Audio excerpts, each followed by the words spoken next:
Good to go? Obviously not the result that we wanted or that we're proud of or that is acceptable to us, but obviously needed, I think, in a lot of different ways. And I saw a lot of really upset and hurt players in our locker room, which I think is a really good sign as far as our competitiveness goes and the fact that this thing is real, right? We knew that this was a really good team with almost everybody returning and a bunch of good new pieces they got this year. So I think it was a situation for us where we're going to take every lesson from this game, apply it to practice this next week, hopefully have a wake-up call for every single person on our team, which from what I just saw in the locker room, I know will be the case, and move forward and be better for it, you know. This is about as big of a wake-up call and a sense of urgency call that I think you can have in your first game. So again, not happy with the outcome, very happy with our just ability to hang in and come back from, you know, almost 20 down and stay resilient through the fourth quarter. And kudos to our fans. I'm just so appreciative of everybody that showed up tonight and continue to stay with us and cheer us on, and almost had the result we wanted at the end. But we can't wait. We can't wait till the last 5 minutes to have things click and turn it on in a sense. So a lot of lessons, a lot of film, a lot of conversations this coming week, and we move forward. We get better for it. We get better because of it, and we do not let it happen again. And I will do a much better job myself as well. So yesterday you talked about, you know, looking for a big to step up, yeah. And it seemed like Denia might have done that tonight. Did you feel that way? Yeah, I think Denia was a really, really bright spot for us today. I thought MJ was a bright spot for us today. And I think there's a couple positives that we can take from this game, and those two are two of them.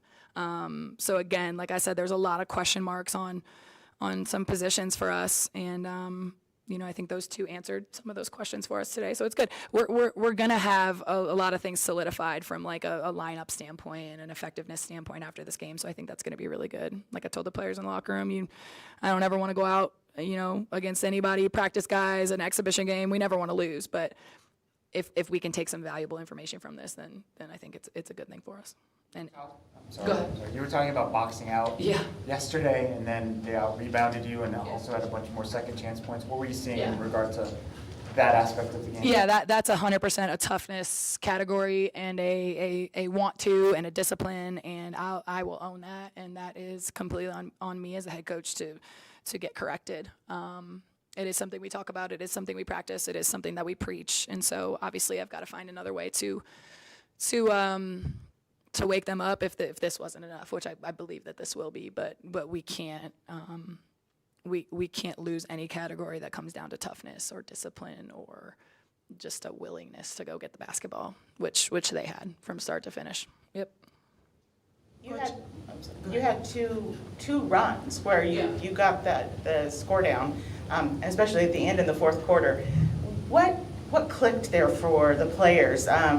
It just seemed like they ramped it up an extra notch a couple times there. Yeah, again, I think that's the lineups, like, right? We found when we went on those two runs, it was the same lineup, and that's a good thing for us to find out in a game like this and figure out, okay, we need to play that lineup a little bit more next game because they're effective in a certain way.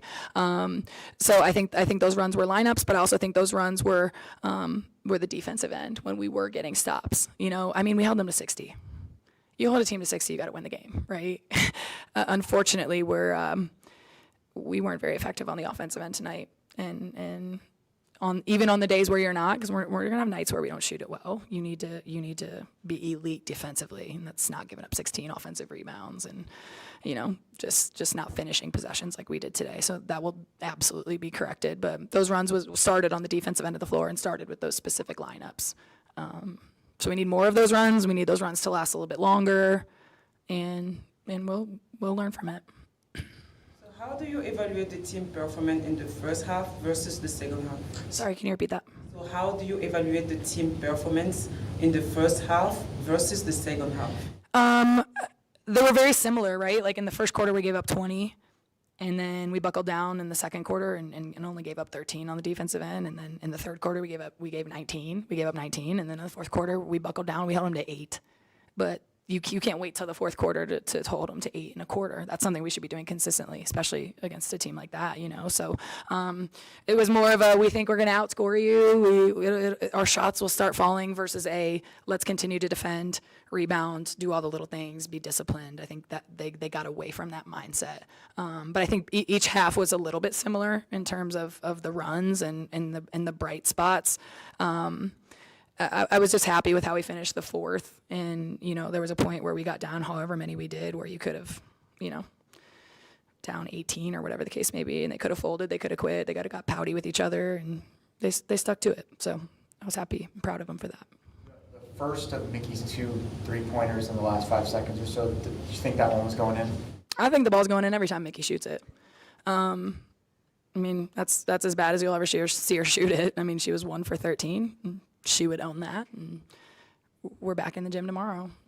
That's Tanny went 2 for 10. That doesn't happen to those guys, right? And so bright spots are that's probably won't see that on the stat sheet again, but if we do, we still got to find a way to win. Point blank period. There's no excuses.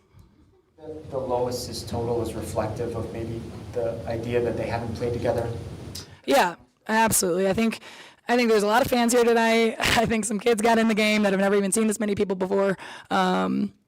Whether it was a true freshman or transfers or international kid, it's just, some nerves probably a little bit, some wanting so badly to please everybody in this building. So I think a lot of those things, especially in the first half when we just kind of couldn't get the ball in the hole. But I think they settled in. I think the second half they got much more comfortable offensively, obviously, but a little bit too little too late, unfortunately. Rolling off of that, you do have a brand new team, and they're all playing together for the first time, and especially, as you were saying, in front of a crowd with, it's really different for them. But they haven't all played together before either. So even with this loss, do you feel like the lessons they're going to learn from this and that playing time together is just going to help them build for a better outcome next time? Yeah, absolutely. We're still 0-0, right? Unfortunately, a lot of people just watched us lose, but it doesn't count towards our season or anything like that at this moment. But this should hurt. This should sting. This should affect them heavily in terms of wanting to get in here tomorrow and get better. But this is our first 40 minutes of basketball together. We're gonna take it. And the next 40 will be better, and the next 40 will be better, and the next 40 will be better. There's a reason you play these. There's a reason you have a non-conference. And we weren't at our best tonight, individually or as a team. But that's why you play these games. In your opening statement that this was needed, what did you mean by that? We needed to get a punch in the face, and that's what happened. And so credit to them, and just the physicality, the offensive rebounds, the finishing possession, all that stuff. You don't get to win because you wear Arizona across your chest. That's not how this works. You win because you earn it. In the first half, it seemed like there were a lot of real quick substitutions. Was that just checking different lineups, or was it talking to players? What? Yeah, a little bit of everything. Something you just talk to them about, and then it happens again. We're gonna get them out, or someone fatigued and needing a sub, or maybe just a better lineup based on their personnel for us. So, and again, like you saw, it was mostly the bigs, right? Just trying to figure out somebody that's going to step up and step in. Unfortunately, D, as good as D was today, I hope that's the case again next week, that she just solidifies that this is who I'm going to be every single night. But like I said, I think it was yesterday, we're just having some consistency issues with that group. But again, wake up call for everybody, top to bottom, starting with me. Trying not to sugarcoat the loss, what positives did you take away from the negatives throughout this night? Yeah, like I said, the way they finished the fourth quarter, the run they went on, them coming out of half, going on a little run there, Denia, MJ being really, really positive spots for us when I look at the stat sheet and see how Mickey shot it and how Tanny shot it. I think the bright spots are that you're in position to still win a game at the end with your two people you rely on heavily to score the ball that didn't do that virtually at all for us today. I thought I saw some really good stuff from my assistants, and they were giving me some really good feedback, and I'm getting in a flow with them too. We never sat on a sideline together, right? So everything is being evaluated and worked out and sorted through during these games. Including the clock. Morgan's looking at me like, Becky. Yes, including the clock. And whose ball it is. Take 12 three-point shots on goal, like, is it become harder to game plan, like in terms of the math, because they took 30? Like, is it become just like a really big uphill battle mentally? Yeah. Yeah, I mean, threes are worth more than twos. They made 6, we made 1. But they took 30 attempts. Like, that is an adjustment we made in the locker room and didn't do a good enough job adjusting to that. Like, if we're going to be a team that's not going to make a ton of threes every night, that's okay. You know, I haven't always had teams that make a ton of threes, but you got to make up for it in other areas. Like, it's literally math. They made 6 threes, we made 1. So there's however many points you need to make up for, whether it's from the free throw line or off our own offensive rebound putbacks or in transition or whatever the case may be. Like, we have to do a better job. Thank you, guys.